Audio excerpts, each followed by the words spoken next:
തരുന്ന ഒരു കാറ്റഗറി എന്ന് പറയുന്നത് റജുലാനി തഹബ്ബ ഫില്ലാഹി ഇജ്തമഅ അലൈഹി വതഫറഖ അലൈഹി. അള്ളാഹുവിന്റെ മാർഗത്തിൽ പരസ്പരം ഇഷ്ടപ്പെട്ട രണ്ടാളുകൾ അല്ലെ. സുബ്ഹാനല്ലാഹ്. അവരാദ്യം ആരെയാ ഇഷ്ടപ്പെട്ടത്? അള്ളാഹുവിനെ. ഓക്കെ, പിന്നെ അള്ളാഹുവിനോടുള്ള ഇഷ്ടമാണ് അവരെ പരസ്പരം ഇഷ്ടപ്പെടുത്തിയത്. സുബ്ഹാനല്ലാഹ്. അതായത് അള്ളാഹ്ക്ക് ഇഷ്ടമുള്ളതിനെ ഇഷ്ടപ്പെടാൻ വേണ്ടിയിട്ട്. അതായത് നമ്മൾ വേറൊരാളെ അള്ളാഹ്ക്ക് വേണ്ടി ഇഷ്ടപ്പെടുക എന്ന് പറയുമ്പോൾ അത് അള്ളാഹ്ക്ക് ഇഷ്ടമുള്ളവരെയാണ് നമ്മൾ അതിനു വേണ്ടി ഇഷ്ടപ്പെടുക അല്ലെ. സുബ്ഹാനല്ലാഹ്. അപ്പൊ അവർ പരസ്പരം കണ്ടുമുട്ടുമ്പം അവരെന്തിനു വേണ്ടിയിട്ടാണ് കണ്ടുമുട്ടിയത്? ഈ ഇഷ്ടം കൊണ്ട്, അള്ളാഹിനോടുള്ള ഇഷ്ടം കൊണ്ട്. അതേപോലെ അവർ പിരിയുമ്പം അവരെന്തിനു വേണ്ടിയാ പിരിഞ്ഞത്? അള്ളാഹിനോടുള്ള ഇഷ്ടം കൊണ്ട് തന്നെ അല്ലെ. സുബ്ഹാനല്ലാഹ്. അപ്പൊ നമ്മൾ ഒക്കെ പലപ്പോഴും മീറ്റപ്പിന്റെ കാര്യങ്ങളൊക്കെ പറയുമ്പോൾ നമ്മൾ ഭയങ്കര എക്സൈറ്റഡ് ആയിരിക്കും മീറ്റപ്പിന് അല്ലെ. പക്ഷെ നമ്മൾ ആ മീറ്റപ്പ് ഒരുപാട് കാലം നീട്ടിക്കൊണ്ടുപോകാതെ നമ്മൾ പിരിയുന്നത് എന്തുകൊണ്ടാണ്? അള്ളാഹിനോടുള്ള ഇഷ്ടം കൊണ്ട് തന്നെ. നമുക്ക് വേറെ പലതും ചെയ്യാനുണ്ട് അല്ലെ. ഫുൾ ടൈം മീറ്റപ്പും അതിന്റെ സന്തോഷങ്ങളിലും ആയിക്കഴിഞ്ഞാൽ നമുക്ക് മറ്റു കാര്യങ്ങളും ചെയ്യാൻ പറ്റൂല. അപ്പം പരസ്പരം മീറ്റ് ചെയ്യുന്നതും അള്ളാഹിനോടുള്ള ഇഷ്ടം കൊണ്ട്, പിരിയുന്നതും അള്ളാഹിനോടുള്ള ഇഷ്ടം കൊണ്ടായിരിക്കുന്ന ആളുകൾ. സുബ്ഹാനല്ലാഹ്. കാരണം അവരുടെ ഇഷ്ടം എന്ന് പറയുന്നത് അള്ളാഹിനോടുള്ള ഇഷ്ടത്തിനെ ബേസ് ചെയ്തിട്ട്, അല്ലാണ്ട് പേഴ്സണൽ ഫീലിങ്സിനെ ബേസ് ചെയ്തിട്ടല്ല. സുബ്ഹാനല്ലാഹ്. അങ്ങനെ അള്ളാഹിനോടുള്ള ഇഷ്ടം കൊണ്ടാണ് ആ ഇഷ്ടം ഉണ്ടായതെങ്കിൽ മാത്രമേ എല്ലാ തരത്തിലുള്ള ടെസ്റ്റുകളെയും അല്ലെ, ആ ഒരു കാലഘട്ടത്തിന്റെ അല്ലെങ്കിൽ ആ ഒരു സാഹചര്യത്തിന്റെ എല്ലാ ടെസ്റ്റുകളെയും അത് മറികടക്കുകയുള്ളൂ. പലരും നമ്മൾ അങ്ങോട്ടും ഇങ്ങോട്ടും എന്തെങ്കിലും ഒരു വാക്ക് പറഞ്ഞതിന്റെ പേരിൽ തെറ്റാ അല്ലെ, അങ്ങോട്ടും ഇങ്ങോട്ടും എന്തെങ്കിലും പ്രവൃത്തി കാണിച്ചതിന്റെ പേരിൽ തെറ്റാ, എന്താണ് ആദർശ ബന്ധുക്കൾ തമ്മിൽ തെറ്റിപ്പിരിയ, അഭിപ്രായ വ്യത്യാസങ്ങൾ സ്വാഭാവികമാണ്. ഓക്കെ, അത് നബി സല്ലല്ലാഹു അലൈഹി വസല്ലമയുടെ കാലഘട്ടത്തിലുണ്ടായിരുന്നു. പക്ഷെ ആദർശ ബന്ധുത്വം തെറ്റിപ്പിരിയ എന്നൊക്കെ പറയുമ്പോൾ അവിടെ എവിടെയോ അള്ളാഹുവിനോടുള്ള ഇഷ്ടത്തിന്റെ മേലെ അല്ലെ, അള്ളാഹു ഖുർആനിലുടനീളം പറയുന്ന ബഗയൻ ബൈനഹും വരുന്നത് കൊണ്ടാണ്. സുബ്ഹാനല്ലാഹ്. ആ ഒരു വെറുപ്പ്, അതായത് അള്ളാഹ്ക്ക് വേണ്ടിയല്ല ഇഷ്ടപ്പെട്ടതെന്നാണ് അതിന്റെ അർത്ഥം.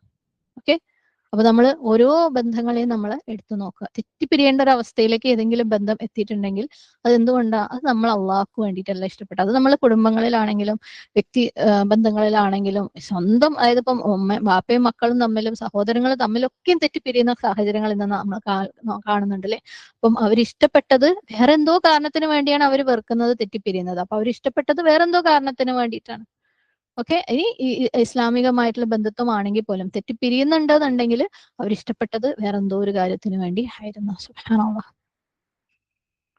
അപ്പം അള്ളാഹ്ക്ക് വേണ്ടിയാണ് ഇഷ്ടപ്പെട്ടതെന്നുണ്ടെങ്കിൽ അതെന്താവും?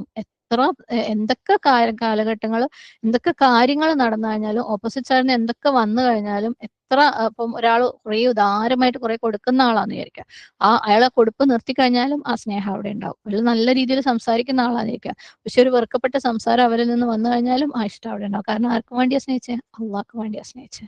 സുബ്ഹാനല്ലാഹ്. പക്ഷെ നമ്മുടെ പേഴ്സണൽ ഇഷ്ടങ്ങൾ അത് കുറയും, ഉറപ്പായിട്ടും കുറയും.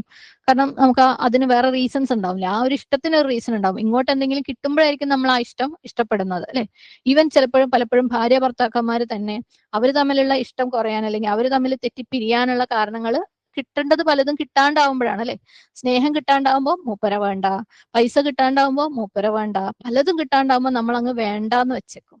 അതൊക്കെ നമ്മുടെ പേഴ്സണൽ അജണ്ടയുടെ മേലെ ഇഷ്ടം. അള്ളാന്റെ മേലുള്ള ഇഷ്ടമാണെങ്കിൽ, അള്ളാഹ്ക്ക് വേണ്ടിയുള്ള ഇഷ്ടമാണെങ്കിൽ, പരലോകം വരെ ഒന്നിച്ചിരിക്കാൻ അള്ളാന്റെ കൂടെ, അള്ളാന്റെ ഇഷ്ടം കൊണ്ട് പരസ്പരം സ്നേഹിച്ച് സ്വർഗത്തിൽ ഒന്നിച്ച് പ്രവേശിക്കാൻ ആഗ്രഹിച്ച ഭാര്യ ഭർത്താവാണെങ്കിൽ എന്ത് തന്നെയാണെങ്കിലും സുബ്ഹാനല്ലാഹ് അതങ്ങ് മുറിഞ്ഞു പോകൂല അല്ലെ.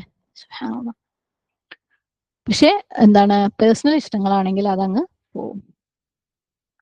റിലീജിയസ് ഇഷ്ടം പോവും എപ്പോഴാന്ന് വെച്ചാൽ നമ്മളുടെ ആ ഒരു റിലീജിയസ്നെസ്, അല്ലെങ്കിൽ നമ്മുടെ ആ ഒരു തഖ്വ ഇല്ലാണ്ടായി മാറുമ്പോൾ, നമുക്ക് അതിനകത്ത് തഖ്വ ഇല്ലാത്ത പല അജണ്ടകളും വരുമ്പോഴാണ് റിലീജിയസ് ഇഷ്ടങ്ങൾ മാറുക. സുബ്ഹാനല്ലാഹ്. സച്ചരിതരായിട്ട് തന്നെ തുടരുമ്പം അള്ളാഹു സുബ്ഹാനഹു വ തആല ഖുർആനിൽ പറഞ്ഞിട്ടുള്ള, നബി സല്ലല്ലാഹു അലൈഹി വസല്ലമ കാണിച്ചു തന്നിട്ടുള്ള ആ ഒരു സ്വഭാവത്തോടു കൂടി നമ്മൾ തുടരുമ്പം ആ ഇഷ്ടം കുറയൂല.